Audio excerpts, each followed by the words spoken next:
Tanong ko bukas eh. May kilala ba kayong ano? Meron akong kilalang ano eh. 5 taon na yung bigel niyan. Sampline din. Wala siyang kilalang babae. Kilala kayong gusto magpastad. Lalaking kanya. Sige po, kung mayroon naghahanap. Taga saan po?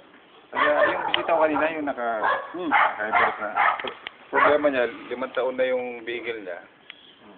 Hindi po Sayang yung, ano eh, yung bloodline. Saan po ba sila?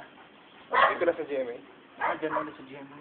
Meron siyang sinasabing commercial eh, na bigel. Taga dyan din sa GMA. Hindi, kapatid ng aso niya. Yung aso niya na Nasaan lugar po? hindi ko natanong yung commercial na ano. Commercial sa TV. Gumamit ng bigel. Anong commercial ba? Gumamit ng bigel. Alpo yata. O, sabi ko nga, parang Alpo nga yun. Alpo yata. Local commercial.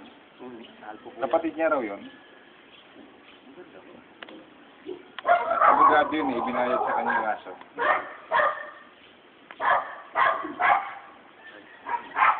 Kung mayroong ano. Oo, bigay ko lang yung ano. May matigaso lang. Ako pa dito. Wala naman problema.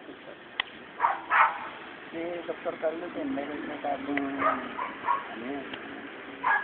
Magkano pa